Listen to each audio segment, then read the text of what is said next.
ইস, শীত পড়ে গেল। তোকে যে একটা সোয়েটার কিনে দেবো সেটাও হলো না। হাতে যদি টাকাটা পেতাম। আজকে 8টা বছর হয়ে গেল এই ছেঁড়া চাদরটা দিয়ে চালাচ্ছি। কতগুলো যে ফুটো হয়েছে তারই ওত্তা নেই। শীত তো আটকাই না, উপরন্তু আরো বাতাস ঢোকে হু হু করে। ওইদিকে দেখেছিস রান্নাঘরের চালটা কিভাবে ভেঙে পড়েছে? ওখানে তো রান্না করাই যাচ্ছে না। কি করব বল, তুই তো জানিস মাত্র দৈনিক 50 টাকাতেই আমি কাজ করি। তা দিয়ে চাল ডাল কিনতেই সব টাকা চলে যায়। তা বাঁচিয়ে যে অন্য কিছু করব তার উপায় তো নেই। আরে দাদা, তোর হাতে ওটা কিসের কাগজ রে? আবার আজকে তুই লটারি কেটেছিস? কতবার না বলেছি এগুলোতে কোনো লাভ হয় না, এগুলো করিস না। কেন টাকাগুলো কিভাবে নষ্ট করিস? ওই টাকাটা জমিয়ে রাখলেও তো পারিস। একেই তো আমাদের খাবার জোটে না। রাগ করছিস কেন সোনা বোন আমার? মাত্র 1 টাকারই তো লটারি কেটেছি। দেখবি এ লটারি কেটেই আমরা একদিন অনেক টাকা পাবো। জেগে জেগে ওই স্বপ্নই দেখ তুই। আমার এত স্বপ্ন দেখার ইচ্ছে নেই। যেটা সত্যি হওয়ার নয় সেটা ভেবে কোনো লাভ আছে কি? এই নে টিকিটটা যত্ন করে তুলে রাখ ওই বাক্সে। 1 মাস পর লটারি রেজাল্ট দেখবি। এবারে আমরা লটারি জিতবো। কেন যে তুই এমন করিস আমি বুঝতে পারি না। দেখলাম তো টিকিটটাই। এবার তাড়াতাড়ি হাত মুখ ধুয়ে আয়। খুদের ভাত সেদ্ধ করেছি, তাড়াতাড়ি খেয়ে দে ঘুম দিবি। এই তো যাচ্ছি, খুব খিদে পেয়ে গেছে রে। আমি এক্ষুনি হাত পা ধুয়ে আসছি, তাড়াতাড়ি খাবার বের কর। ভালো কথা। সকালে কিন্তু হরেন্দা এসেছিল, বলল তুই নাকি ওর দোকানে 3 মাসের মাসকাবাড়ির দোকান বাজারে ধার রেখেছিস।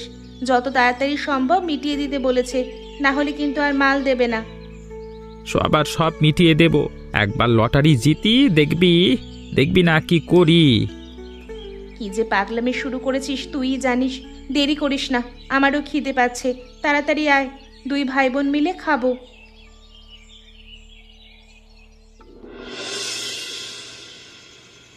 আরে কি এত আস্তে আস্তে খাবার দিচ্ছ, তাড়াতাড়ি দাও। আস্তে আস্তে কোথায়, দিচ্ছি তো। সব কিছুতে এত তাড়া কেন তোমার? সামান্য ভাত আর ফুলকপির ঝোলই তো হয়েছে, এমন করছো যেন রাজভোগ হয়েছে। ওই আমার কাছে রাজভোগ? হ্যাঁ, গরিবের কাছে এই খাবারই তো অসামান্য। হাটে কম দামে পেয়েছিলাম তাই 5খানা ফুলকপি একেবারে একসঙ্গে বেঁধে নিয়ে এসেছিলাম। গরম গরম ফুলকপির ঝোল দিয়ে ভাত রুটি যা খেতে লাগে না, একেবারে অপূর্ব।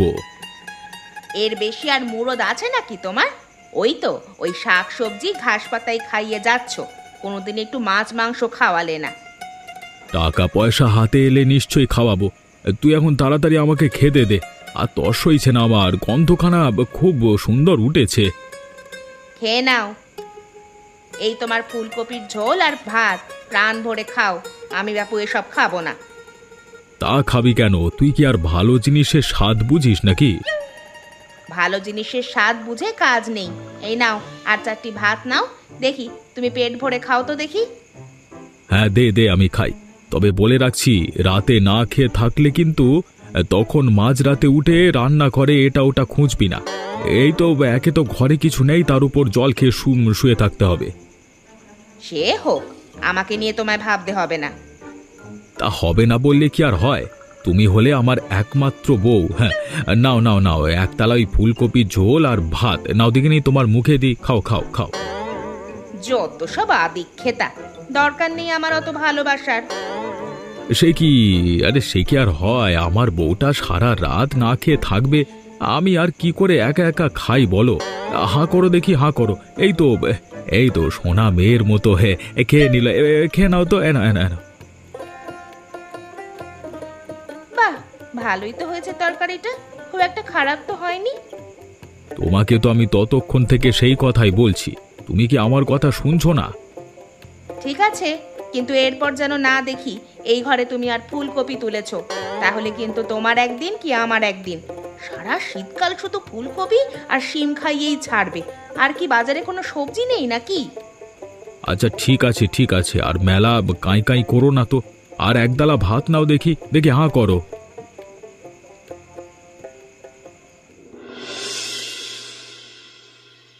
দুলাল, আরে ও দুলাল, বাড়ি আছো নাকি? তাড়াতাড়ি বেরিয়ে এসো, তোমার সঙ্গে কথা আছে। হরেন্দা, আরে এসো এসো, বসো। কি সৌভাগ্য আমার, সকাল সকাল তুমি আমার বাড়িতে এসেছো। মোড়াখানা পেতে বসো দেখি। তোমার কি মনে হয় আমি তোমার বাড়িতে বসতে এসেছি? আজকে 3 মাসের মাস কাবারি টাকা আছে, দাওনি সে কথা খেয়াল কি আছে? কিন্তু এর পরের মাস থেকে 1 টাকা ধার দেব না। গরিব মানুষ, তোমাদেরকে চিনি বলে এতদিন ধার দিয়ে এসেছি, অনেক টাকা মাফ করে দিয়েছি, এবার কিন্তু আর দেব না। তুমি অমন করলে আমরা না খেতে পেয়ে মারা যাবো হরেন্দা। তুই একটু সময় দাও, আমি সময় সব টাকা মিটিয়ে দেব। এই বছর এটার হবে না তো আমি খুব ভালো করেই জানি। এই নাও 3 মাসে কি কি ধার বাকি করেছো সব এখানে লিস্টি করা আছে। অনেক কার্ড ছাড় দিয়ে আমি এসব করেছি। তবুও তোমার কত টাকা হয়েছে দাদা? ওই সব হিসেব করলে মিলিয়ে মিটিয়ে 2500 টাকার মতো হয়েছে, ওটাই আপাতত দিও। বেশ বেশ ঠিক আছে, তবে আমাকে কিন্তু একটু সময় দিতে হবে দাদা। আপাতত মাস দেড়েক সময় দিলাম, এর মধ্যে যদি তুমি শোধ করতে না পারো। ঠিক আছে তাই হোক, তবে আমি চেষ্টা করব তার বেশি যেন একটা দিনও না হয়। হ্যাঁ, কথাটা যেন মাথায় থাকে।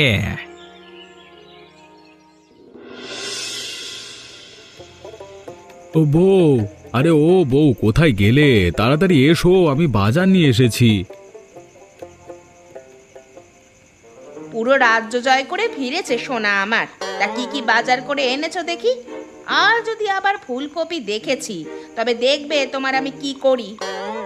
এই রে, আমি তো শুধু ফুলকপি এনেছি, এবার না পুরো আগুন লাগিয়ে দেয়। বিড়বিড় করছো, নিশ্চয়ই আবার কোনো আকাম করে এসেছো। না না, কিছু বলছি না, তুমি বরং বাজারগুলো দেখো। আমি না পাড়ার বন্ধুদের সঙ্গে একটু আড্ডা দিয়ে আসি, অনেকদিন আড্ডা দেওয়া হয় না। একদম বেশি চালাকি করবে না বলে দিচ্ছি। আমি কিন্তু বুঝতে পারি কিছু একটা গন্ডগোল আছে। এখানেই দাঁড়িয়ে থাকবে নাকি? একটুও নড়বে না? আচ্ছা বেশ, আমি সেখানেই থাকছি, তাড়াতাড়ি বাজারটা ঘরে তোলো। দাঁড়াও দাঁড়াও, নিচ্ছি। আগে তো ব্যাগটা দেখি কি এনেছো। আবার সেই শিম আর ফুলকপি, কিন্তু আজ আমি একটা হেস্তনেস্ত করেই ছাড়বো, এই বলে দিলাম। এমন করো না সোনা বউ, আমার কথাটা শোনো। কি শুনবো বলো তো? প্রতিদিন সবজি খাওয়ায়, সেই একই প্রকার পোকায় কাটা ফুলকপি। ভাবতাম যদি অন্য সবজি আনতে, কোনোদিন তো একটা চুনো মাছও আনলে না। এই ফুলকপি যদি আজকে তোমার মুখে ছুঁড়ে না মারি, তবে আমার নামও শখ না নয়। এভাবে সবজি নিয়ে কেউ ছড়াছড়ি করে? এবার থামো থামো, শান্ত হও তুমি একটু। আজ কিছুতেই আমি শান্ত হব না। দূর হয়ে যাও তুমি আমার চোখের সামনে থেকে। এই মুখ আর তুমি আমাকে দেখাবে না। এমন করতে পারবে তুমি আমার সঙ্গে? বেশ পারবো আমি আর তোমার মুখ দেখতে চাই না। আমি চলে যাচ্ছি, একদিন তুমি আমাকে খুঁজবে। কি গো মিঠুদি, ভালো আছো? অনেকদিন যে তোমার দেখা সাক্ষাৎ নেই। কত ব্যস্ত আমি জানিস তুই। আমার কি আর তোদের মতো এত সময় আছে নাকি? জানি তো তুমি ব্যস্ত মানুষ। বাজারে নাকি কি একটা দোকান খুলেছো শুনলাম। কি একটা দোকান নয়, ওটাকে বলে বিউটি পার্লার, বুঝলি? অবশ্য তোর মতো মূর্খই বা বুঝবে কি করে। হ্যাঁ, আমরা অবশ্য মুখ্য সূক্ষ্ম মানুষ, এত কিছু কি আর জানি? শুধু আমি জানি যে ওখানে গেলে মানুষকে নাকি সুন্দর করে সাজিয়ে দেওয়া হয়। আমাকেও সাজিয়ে দেবে গো দিদি? পাগল টাগল হয়েছিস নাকি? আমি কোনো ভিখিরিকে বিনে পয়সায় সাজাই না। জানিস কত বড় বড় মানুষ আসে ওখানে সাজগোজ করতে। ও বলে নাকি বিনে পয়সায় সাজবে। না না দিদি, বিনে পয়সায় কেন সাজবো? পয়সা দিয়েই সাজবো। এত টাকা খরচ করে জিনিসপত্র কেন, বিনা পয়সায় সাজতে পারি নাকি? ছাড় দেখি, আগে যেতে দে। তোর সঙ্গে মিথ্যে কথা বলে আমার কোনো লাভ নেই। আমাকে কত কিছু মানিয়ে গুছিয়ে নিয়ে চলতে হয় জানিস? এগুলোর পেছনে কত খরচ হয় জানিস? এমনকি বড় বড় সব লোক আমার দোকানে আসে। তোর সঙ্গে থাকতে থাকতে মুখের ভাষাটাও পাল্টে গেল। সেই সব কথা আমিও আমার দোকানে বলে ফেললাম। রাগ করছো কেন দিদি? আমি তো তোমার বোনেরই মতো, একই সঙ্গেই তো বেড়ে উঠেছি। একটুখানি গেলে আর কি বা হয়? কিছুই হয় না রে। আসলে তোর মতো ছোট লোক আমার ওখানে গেলে আমার মান সম্মান কমে যাবে। তুই আর আসবি না, বুঝলি? তুমি চিন্তা করো না, যেদিন আমার টাকা হবে, বড় লোক হব, সেদিন তোমার দোকানে যাব, তার আগে না। কুঁজোর আওয়ার হয়েছে চিত হয়ে শোয়ার শখ। যা পারিস কর, আমি চললাম। তোর সঙ্গে কথা বলে সময় নষ্ট ছাড়া আর কিছুই হবে না। মানুষের টাকা পয়সা হলে মানুষ কত বদলে যায়। মিঠুদি একদিন আমার সঙ্গে কত হেসে খেলে বড় হয়েছে, আর আজকে টাকা পয়সার জন্য আমাদের মানুষ বলেই মনে করে না।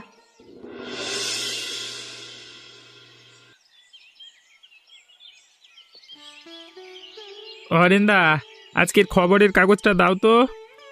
কেন, খবরের কাগজ নিয়ে কি করবি?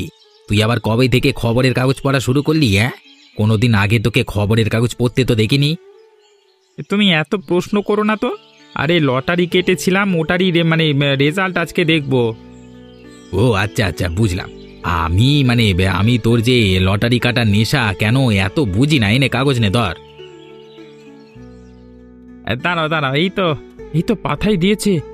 010। এই তো পুরো মিলে গেছে। মিলেছে নাকি? কি বলছি রে, সত্যি সত্যি? কই দেখি দেখি। হ্যাঁ গো হরেন্দা, সত্যি সত্যি মিলে গেছে। এই দেখো, তুমি লটারিটার সঙ্গে মিলিয়ে দেখো। সব সংখ্যা মিলে যাচ্ছে।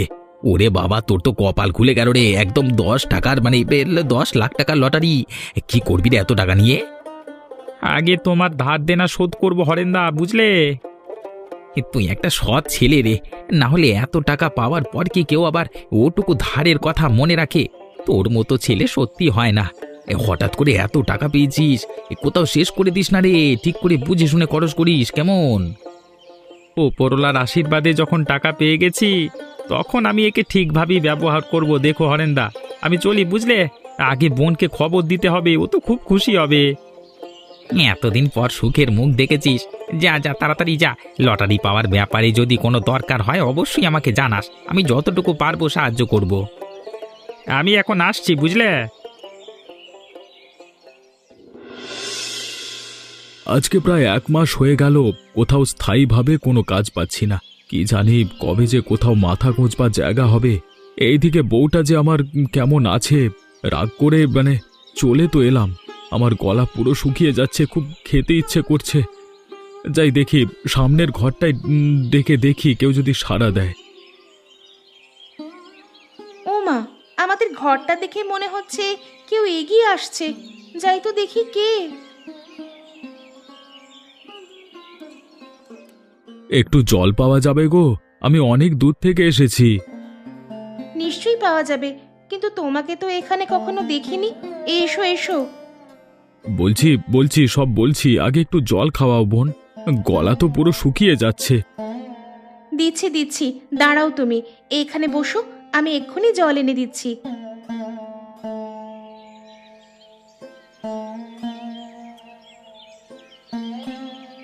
জলখানা খেয়ে যেন প্রাণ জোড়ালো।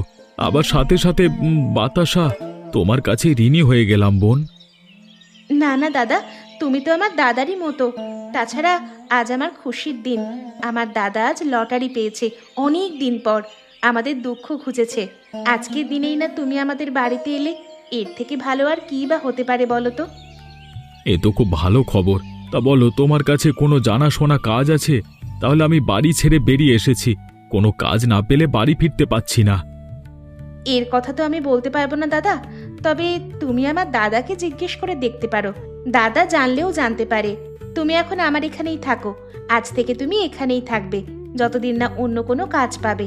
আর একটুক্ষণ পরেই দাদা চলে আসবে। এখনকার দিনে তো আপনজন কেউ ঠাঁই দেয় না, আর তুমি একটা অচেনা ব্যক্তিকে তোমার বাড়িতে ঠাঁই দিচ্ছ। আমাকে বোন বলে ডেকেছো দাদা, অচেনা আর রইল কই? আজ থেকে তো আমরা ভাই বোন।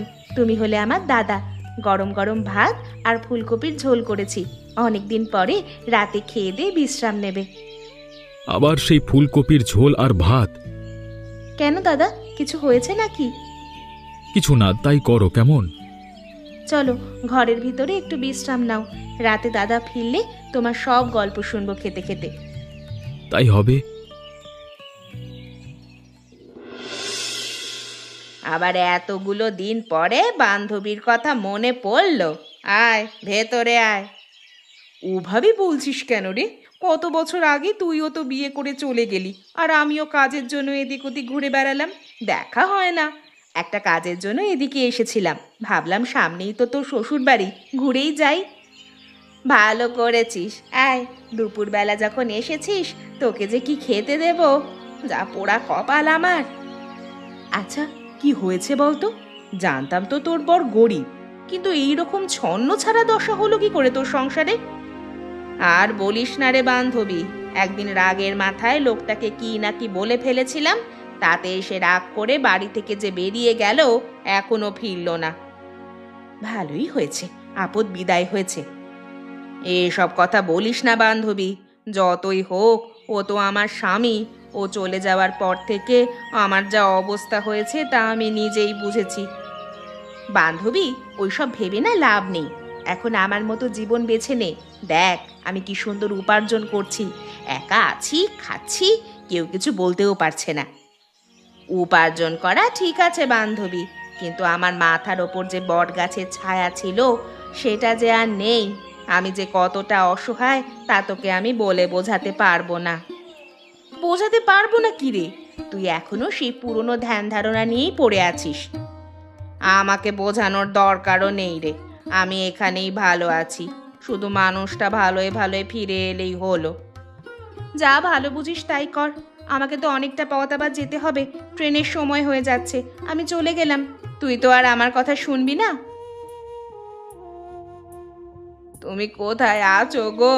ফিরে এসো, আমি তোমাকে তোমার পছন্দের ফুলকপির ঝোল আর ভাতই করে খাওয়াবো। জেদ করবো না, একটিবার ফিরে এসো। এরপর আমার স্বপ্ন সত্যি হলো। নিজের মতো কিছু একটা করতে চেয়েছিলাম, লটারি পাওয়ার পর যদি সেদিন তুমি না আসতে, তাহলে এই সঠিক পূর্তিটা আমাকে কে দিত বলো তো? তোমরা যদি সেদিন আমাকে না আশ্রয় দিতে, আমি বা কোথায় থাকতাম বলো? শুধু আশ্রয় তো নয়, তোমার ব্যবসার অংশীদারিও আমাকে দিয়েছ। তোমাদের ঋণ আমি কখনো শোধ করতে পারবো না। এভাবে বলো না ভাই, আমরা তো ভাই হই, তাই না? ভাইয়ের কাছে ভাইয়ের আবার কিসের ঋণ? আচ্ছা চলো চলো, তাড়াতাড়ি করি। এ হারগুলো সামনের দিকে সাজিয়ে দিই। তুমি বরং চুড়ি আর যা যা গন্ধ সামগ্রী আছে সামনের দিকে সাজিয়ে দাও। দোকানের লোকজন আসা শুরু করবে এরপর। তাড়াতাড়ি করি, এই সময়ে খদ্দের বেশি আসে, বেশ কয়েকদিন ধরে আমি তাই দেখছি। তাই তো দেখছি, আমরা অন্য দোকানের তুলনায় কম জিনিসপত্র রাখি, কিন্তু সব জিনিসপত্র খুব সুন্দর সুন্দর রাখি, তাই তো এখানেই আসে সবাই।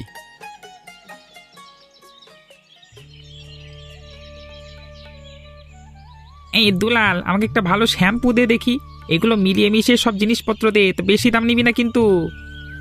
আমাকে কখনো এ কদিনে বেশি দাম নিতে দেখেছো দাদা?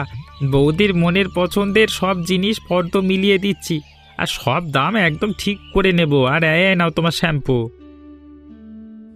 কত হলো রে? এই তো মাত্র 300 টাকা। এই নে তোর টাকা, জমিয়ে ব্যবসা কর, বুঝলি? তোমাদের আশীর্বাদে যেটুকু হয় দাদা। আরে হবে হবে, নিশ্চয়ই হবে। এত কষ্ট করেছিস, ফল পাবি না বলছিস? হ্যাঁ, নিশ্চয়ই পাবি। তোর ব্যবসা খুব ভালো চলবে। আমাকে আবার বাড়ি গিয়ে দোকানকে যেতে হবে। আবার আসবেন কিন্তু দাদা। নিশ্চয় নিশ্চয়। আমার কাছে ভাগ্য করে এসেছো ভাই তুমি। আসবার পর থেকেই এই দোকান আর এই সব কিছু একদম রমরমিয়ে চলছে।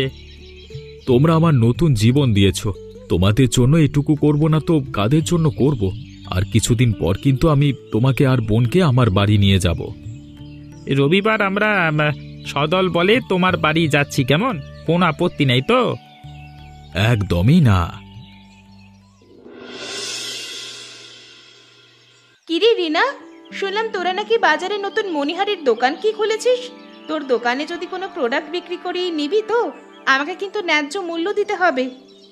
হ্যাঁ, আগে তো জিনিস দেখি, তারপরে তো বলছি। এই দেখ, বিভিন্ন রকমের ক্রিম, সব কিন্তু দামি দামি কোম্পানির। আমার কিন্তু একটু দাম বেশি লাগবে। কেমন দাম একটু বলো শুনি। এটা 500, ওটা 800, এই বাকিগুলো 2000 করে। কিন্তু বাড়িয়ে কিছু বলছি না, যে দামে কিনেছিলাম সেই দামই তোকে বিক্রি করলাম। এবার তুই যদি নিতে চাস নে। হতে পারে আমি বেশি দূর পড়াশোনা করিনি, দামটা কিন্তু আমি পড়তে পারি। বোতলের দামগুলো তোমার বলা দামের থেকে অনেক কম। তুমি এগুলোতে ছাড় পেয়েইছ। আর তাছাড়া দেখলাম এগুলো সব তারিখ পেরিয়ে যাওয়া জিনিস, মানে ছেলে মানুষের ক্ষতি হবে। আর তুমি আমাকে এই জিনিসগুলো গুছিয়ে দিচ্ছ? এতটা বোকা কিন্তু আমি নই মিঠুদি। দুটো টাকা করে নিজেকে খুব বড় ভাবছিস, তাই না রে? অপমান করো না, আমি কিন্তু চাইলেই তোমার এইসব কাণ্ডের কথা ফাঁস করে দিতে পারি। আমি চলে যাচ্ছি, তবে তুই কিন্তু এটা ভালো করলি না। আমি কি করলাম তা আমি জানি দিদি। ভালো চাও তো এখান থেকে চলে যাও, ভবিষ্যতে কখনো এইসব কাজ করতে আমার দোকানে আসবে না। ঠিক আছে ঠিক আছে, চলে যাচ্ছি। সত্যি মানুষ যে কতটা নিচে নেমে গেছে এদেরকে না দেখলে বোঝাই যেত না। আমি আমার কাজে মন দিই।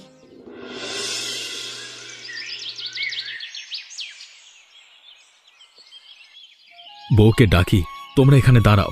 কি জানি কি অবস্থায় আছে। ও বউ, কোথায় গেলে? তাড়াতাড়ি বেরিয়ে এসে দেখে যাও, আমি ফিরে এসেছি। মানুষটার গলা পেলাম মনে হলো না, যাই তো দেখি।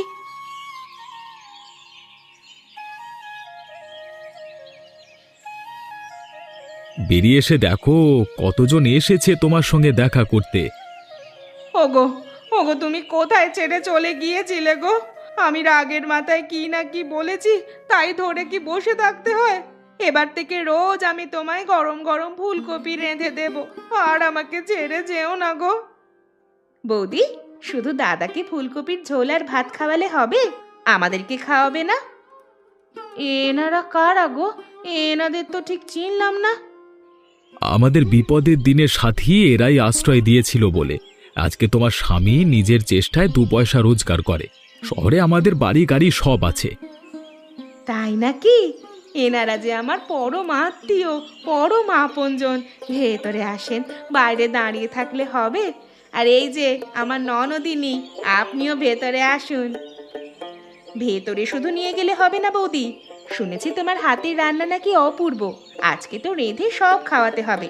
এই দেখো, তোমার পছন্দের মাছ মাংস সব নিয়ে এসেছি, আর সঙ্গে দাদার পছন্দের ফুলকপি। তোমাকে কিন্তু রাঁধতে হবে। এই শীতের দুপুরে মাটির দাওয়ায় বসে সবাই মিলে আনন্দ করে খাবো, আর তারপরে সন্ধেবেলায় তোমাকে নিয়ে সোজা শহরের বাড়িতে চলে যাব। করবো না মানে? আজকে একদম মন ভরে রান্না করব। দেখবে এই বৌদির হাতের রান্না কেমন চেটে পুটে খাবে, এই বলে দিলাম। এখন তাড়াতাড়ি ভেতরে চলো, হাত মুখ ধুয়ে বিশ্রাম নাও। দেখবে এর মধ্যে সব রান্না কেমন চটপট করে হয়ে গেছে। হ্যাঁ, আমরা চা খাবো, কিন্তু এই শীতে বৌদির হাতে ফুলকপির ঝোল আর ভাতও খাবো। হ্যাঁ, কি বৌদি, হবে তো? আমাদের কিন্তু তোমাকে বাড়িতে এই ফুলকপির পদ রান্না করে খাওয়াতে হবে বলে দিলাম। এই শীতে তো তোমার কোনো ছাড়ই নেই। নিশ্চয়ই সব হবে। এমন মজার মজার কার্টুন পেতে আমাদের চ্যানেলটিকে সাবস্ক্রাইব করতে ভুলবেন না। ধন্যবাদ।